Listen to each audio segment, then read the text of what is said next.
incoherence for people that don't know? Okay, so I'll tell you what heart incoherence is first, and then I'll tell you what heart coherence is.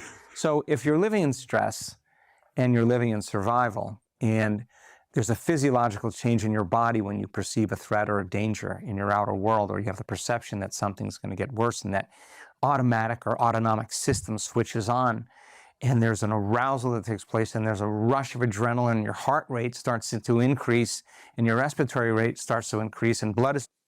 This is kind of the same effect you make happen in your body by consuming caffeine, both in coffee, tea, sodas like Coca-Cola, iced tea,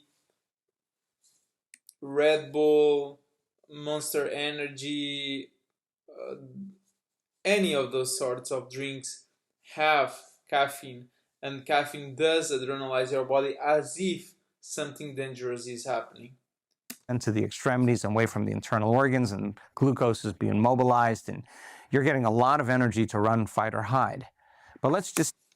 If you exercise as in an exertive type of movement, this happens as well. Say that you're on a Zoom call and you're reacting to a coworker in the same way you would fight off a predator. And your heart is beating, but you're not exerting yourself, so the heart starts beating against the closed system. It's like pumping against restricted system. Your body's not moving. Right, and so you're not using that. That's why kids, when you give them chocolate, which has caffeine, any sort of cocoa product has caffeine, that's why they start being electric. They jump up and down and run and jump and run and dance and jump and so on, because they are trying to get rid of that energy. Not transforming the right. energy. You're sitting there, you're stepping on the gas and the brake at the same time. Ooh. Yeah. And the heart's beating against the closed system, and it starts beating very out of order, very erratically, and it starts losing its variability in terms of its beat. And when the heart gets incoherent, if you study any type of waves, when waves are incoherent and they interfere with each other, they cancel each other out. And when waves cancel each other out, energy drops. So energy leaves the heart when you're resentful, when you're impatient, when you're judgmental, when you're frustrated. No doubt about it, your heart's beating differently than when you're grateful, when you're appreciative, when you're kind, when you're caring, when you're loving, when you're inspired.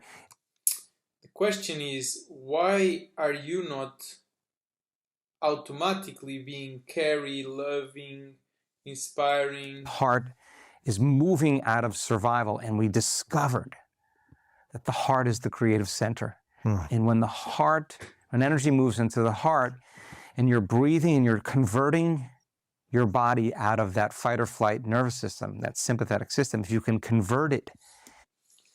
I mean, I'm not one to talk, as I am not a picture of health. I have still a lot of healing to do, but you can look that his nervous system is fight or flight, or whatever you want to call it, sort of behavior is expressed very clearly below his highs.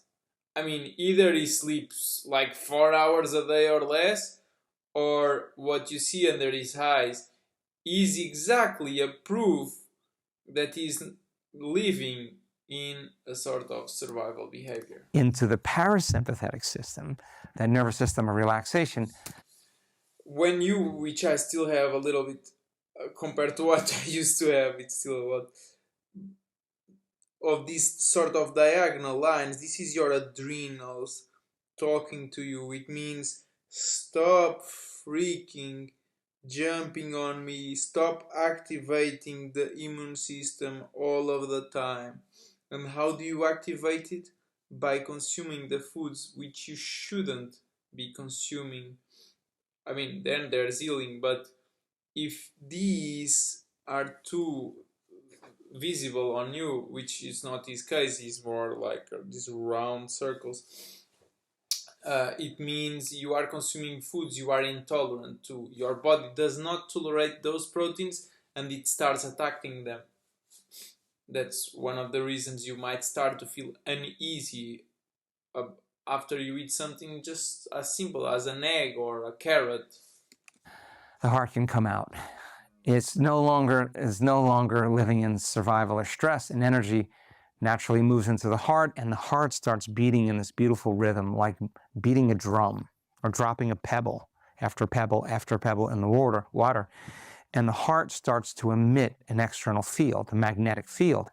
But what we discovered that was even more exciting was that once energy drops into the heart, the heart, the creative center, resets the baseline for the emotional trauma in the past and tells the brain that the past is over.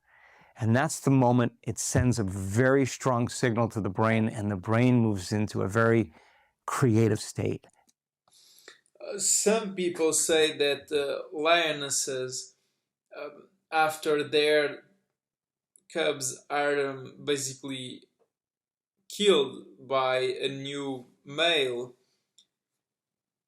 they get a sort of disease, maybe some cancer, whatever, in their breast or in their reproductive system. But after they are the intercourse with the new male happens and she becomes pregnant again, the cancer goes away. It's as if, okay, I was very pissed off, I was very sad, but okay, there's new life, new cubs are coming. Okay, let's forget whatever happened before. But we have to understand that wild cats, just like any wild animal, in a place of abundance, eat naturally and as much as their body just tells them to.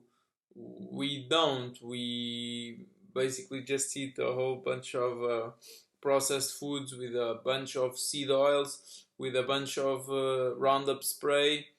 Yeah, that's the vast majority of everybody's diets nowadays. And the act of sensing and not analyzing, and not thinking about your brother or your sister or your spouse or your fiance or your children or your coworkers. You're not thinking about your cell phone, your computer, your car. You're not thinking about where you need to sit, where you need to go. You're not thinking about what's going to happen next or what happened yesterday. There's this elegant moment where when you go from a somebody to a nobody, when you go from a someone to a no one, from something to nothing, from somewhere to nowhere, from sometime to nowhere, that's the moment you become pure consciousness, and that's the eye of the needle. Think of a cow. Does a cow think in terms of reasoning as much as we? Does a cow think, oh, yesterday I should have done something differently, or tomorrow I might go on vacation? No. A cow just wakes up whenever it wakes up, no alarm, no nothing. Maybe there's a noise that happens and she wakes up because of it. She tries to find a bunch of grass, ideally moist, and starts eating it. And will eat it for as long as it tastes good, and rests when she feels or he feels like it. And then, after a bunch of hours, might rest a little bit, might engage in some social behavior with the siblings and the parents and the tribe, family, whatever.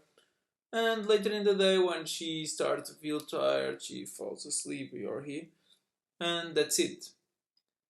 So, to think that you have to start meditating in order to get some coherence happening in your heart is a giant fallacy.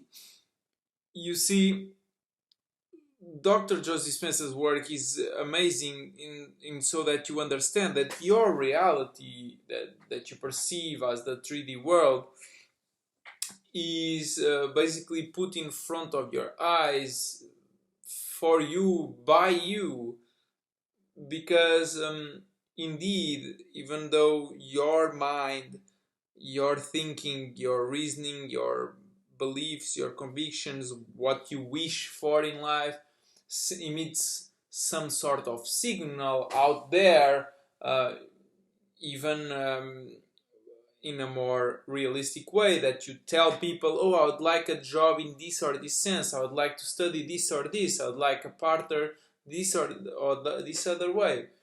It is your heart, then again this heart coherence, that needs to be in coherence with that brain idea, conviction, for you to get that to manifest in the visual world. Because if you think or believe or are convinced that you are going to be a millionaire, but then you act and feel and sense as a poor man, you are going to only get poverty. But even if you don't think about millions, but you feel and sense and behave as a millionaire, you become one. Because what's between you and any sort of car, any sort of conditions of more abundance of food, for example, more comfort in your house, it being warmer, better isolated, some nicer windows, whatever, some nicer clothes. What's between you and that happening is something very simple, which is you feeling as if you already have it. Because the person who has it already feels that way, and the person who doesn't have it feels a lack. So, sort of a hacking of the system, of the programming of this virtual sort of reality, is just to start acting as if. People who fake it very often end up making it. Thanks for watching.